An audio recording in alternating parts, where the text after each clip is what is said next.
Ketika orang menderita penyakit yang tidak logis secara medis, apakah itu penyakit karena gangguan jin ataukah penyakit karena sihir atau akibat dukun, ya, maka terapi yang benar secara syar'i, secara agama Islam adalah ru'yah, ya.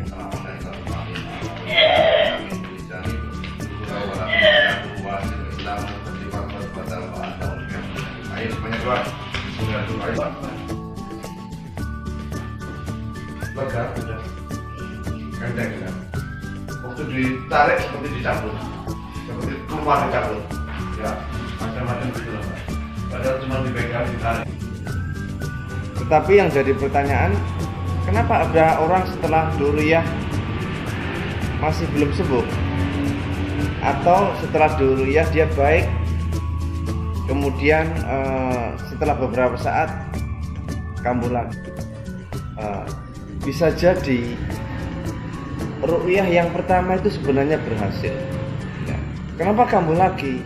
Sebenarnya adalah semestinya seseorang itu setelah di ru'yah pertama dan kemudian sembuh, semestinya orang itu sebenarnya seterusnya dia mampu melindungi diri sendiri, karena dia tidak bisa menggantungkan diri kepada ustadznya untuk mengobati dia terus atau meruqyah dia terus menerus, karena para ustadznya pun ada keterbatasan. Ibaratnya ketika mengusir maling dengan polisi, ya, ketika polisinya datang, malingnya pergi. Ketika dia diru'yah oleh seorang peru'yah, oleh seorang ustadz atau ustadzah, kemudian dia sembuh, artinya jinnya pergi. Tapi setelah polisinya pergi, malingnya balik lagi. Bisa saja terjadi demikian. Setelah selesai diru'yah, jauh dengan ustadznya atau ustadzahnya, kemudian dia kambuh lagi, karena orang itu atau pasien tersebut yang sakit itu tidak kembali, dia tidak berhijrah dari kebiasaannya, tetap saja seperti itu, sehingga dia masih melakukan hal-hal yang masih disenangi oleh setannya atau jinnya, sehingga jinnya masih kerasan mengganggu orang itu, masih suka. Sehingga syaratnya kalau kemudian dia, supaya setelah seseorang diru'yah itu dan dia kemudian benar-benar sembuh, syaratnya adalah setelah dia diru'yah dan kemudian sembuh, maka sebaiknya dia kembali kepada agama, menjalankan agama lebih baik lagi, salatnya diperbaiki, ya, tidak meremehkan dengan doa-doa. Jadi doa perlindungan, zikir pagi petang yang perlu dibaca untuk perlindungan diri. Zikir yang apabila dibaca di pagi hari maka dia akan dilindungi oleh Allah dari pagi sampai sore. Ketika dibaca di sore hari maka akan dilindungi oleh Allah dari sore sampai dengan pagi hari kembali, dari petang sampai pagi lagi. Jadi itu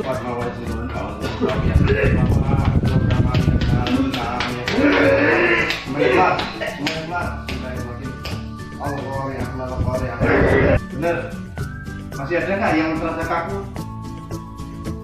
Nggak ada. Udah meleleh daripada tadi. Tadi kaku ya. Ada yang sempat keluar aja. Ya tadi masih ada yang keluar gitu. Lewat muntahannya tadi. Lewat sini keluar angin itu keluar. Banyak. Nggak bisa dihitung ya. Ya memang bisa begitu karena nggak bisa dihitung.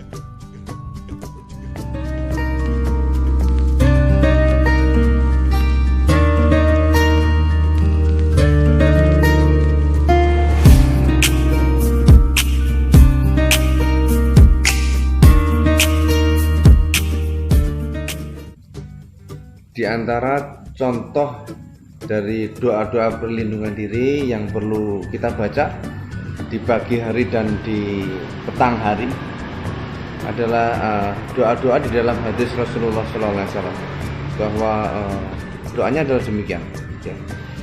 Jadi Bismillahilladzi la yadurru ma'asmihi syai'un fil ardi wala fis sama'i wa huwas sami'ul alim. Saya ulangi lagi sekali lagi ya biar tambah hafal. Bismillahilladzi la yadurru ma'asmihi syai'un fil ardi wala fis samai wa huwas samiul alim. Jadi kata Nabi, barang siapa membaca doa ini 3 kali, maka tidak ada sesuatu pun baik dari langit maupun bumi yang mampu mencelakai orang itu. Ya. Apabila dibaca di pagi hari 3 kali, maka cukup melindungi orang itu dari pagi sampai dengan sore. Apabila dibaca 3 kali di waktu sore, maka cukup melindungi orang itu dari sore ke pagi hari lagi, atau dari petang hari ke pagi harinya lagi. Itu adalah contoh doa pelindungan diri yang perlu kita baca. Yang lain lagi adalah ada di dalam hadis pula doa ini atau zikir ini, bunyinya adalah la ilaha illallah wahdahu la syarikalah lahul mulku walahul hamdu wa huwa ala kulli syai'in qadir. Ya, saya ulang lagi sekali lagi biar tambah hafal. La ilaha illallah wahdahu la syarikalah lahul mulku walahul hamdu wa huwa ala kulli syai'in qadir. Jadi kata Nabi, barang siapa membaca itu 100 kali di pagi hari, maka ya baginya ditulis 1000 macam kebaikan dan dihindarkan dari 1000 macam keburukan dan menjadi perisai atau pelindung diri bagi orang itu. Jadi ini salah satu doa-doa pelindungan diri. Jadi menjadi perisai atau benteng atau pelindung dari gangguan-gangguan jin, setan, sihir dan lain-lain. Ya. Jadi ini adalah zikir-zikir yang manfaatnya banyak sekali dari sisi pahala. Ya, pahalanya besar sekali, ditulis 1000 macam kebaikan, dihindarkan dari 1000 macam keburukan dan menjadi pelindung diri. Maka ini adalah doa-doa warisan Rasulullah yang perlu kita amalkan. Maka mereka-mereka yang sudah diruqyah sebaiknya membiasakan membaca doa-doa pelindungan diri, walaupun saya yakin masih banyak doa-doa yang lainnya. Jadi itulah amalan seorang muslim yang benar. Maka dia akan mengamalkan zikir-zikir yang diwariskan Rasulullah.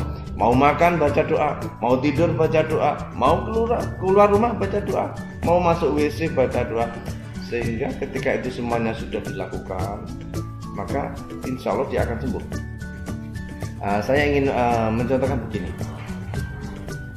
Nabi pernah bersabda bahwa rumah yang tidak digunakan ngaji itu seperti kuburan. Maknanya apa?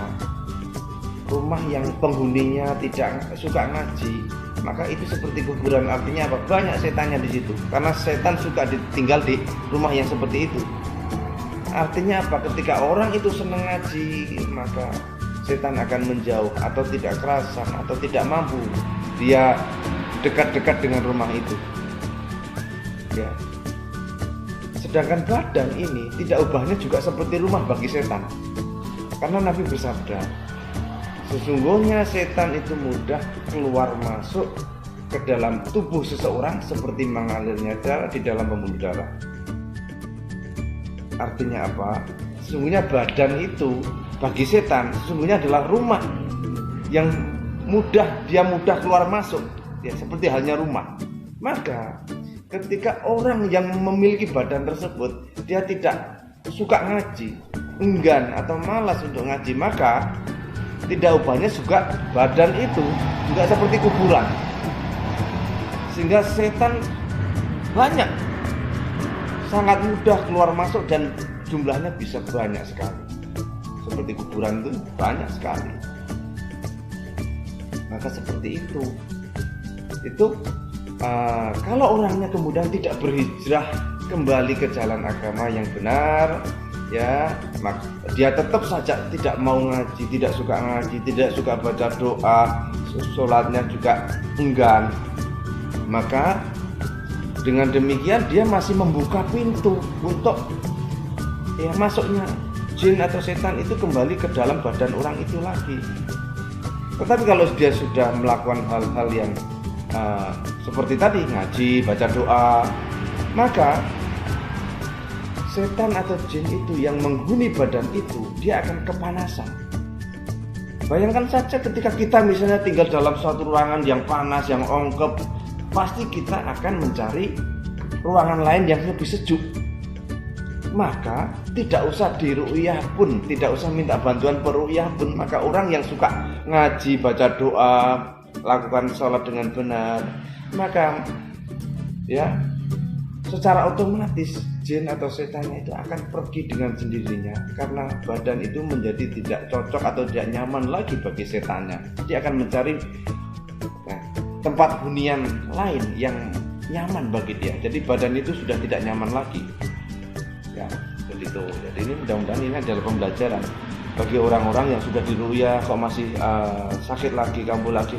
Introspeksi, apakah dia sudah kembali berhijrah ya ke jalan yang lebih baik lagi, yang menjalankan agama lebih benar lagi. Ya, jadi itu. Kemudian yang lain ingin saya sampaikan bahwa kadang kalau saya meru'yah pasien ya, saya tidak ingin berlama-lama meru'yahnya ya. Saya seringkali ingin segera menyelesaikan terapi. Saya tidak menyukai hal-hal yang berbicara dengan jinnya lewat pasiennya yang kesurupan lalu berbicara atau bercakap-cakap. Saya menghindari hal yang demikian ya, karena bagi saya tidak ada manfaatnya saya bercakap-cakap dengan jinnya atau setannya melalui orangnya itu. Karena saya melihat ada juga terapis-terapis yang dia bercakap-cakap ya, suka bercakap-cakap ya. Karena apa?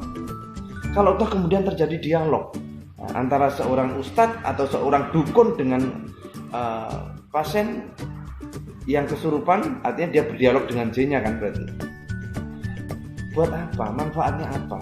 Kalau toh jinnya berkata ini, berkata itu, oh dia disuruh oleh dukun ini, disuruh oleh si A, si B, supaya orang tersebut menjadi sakit parah, supaya rumah tangganya hancur, supaya usahanya bangkrut, ya, supaya bercerai dengan pasangannya.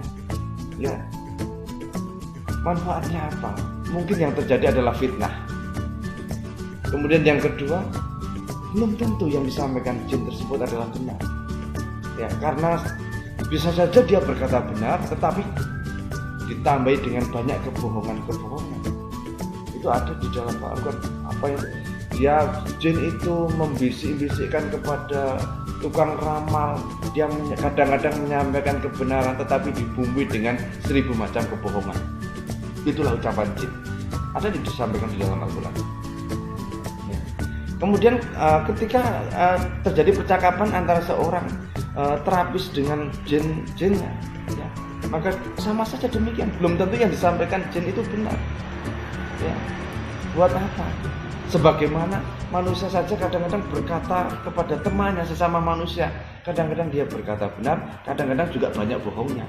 Manusia saja sesama manusia saja juga sering tidak benar ucapannya, apalagi ini jin kepada manusia. Nah, maka dari itu kalau saya pribadi saya lebih suka langsung saya terapi pasien. Ya, yang penting bagi saya, yang penting jinnya segera keluar dan pasiennya segera sembuh. Itu adalah lebih baik.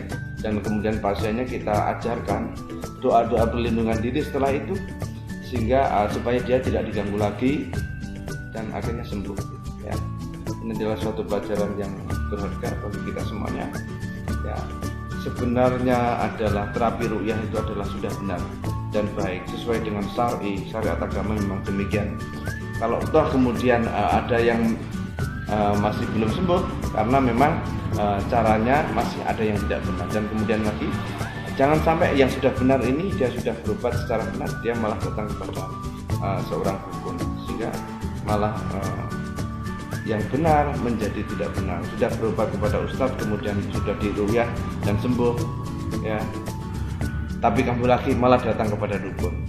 Jadi saya sampaikan bahwa Nabi pernah bersabda, barang siapa mendatangi dukun atau tukang ramal, kemudian dia percaya apa yang disampaikan dukun atau tukang ramal itu, maka tidak diterima sholatnya selama 40 hari. Sayang sekali kalau kita sampai demikian. Bayangkan 40 hari itu adalah 5 waktu kali 40 hari itu ada 200 kali surat yang tertolak oleh Allah. Itu adalah larangan keras bagi umat Islam mendatangi dukun. Jadi sholatnya bisa tidak diterima. Demikian, mudah-mudahan memberi manfaat bagi saudara-saudaraku semuanya. Salam dari saya, Dwi Ismail Jember, Unit Cempaka Midistra.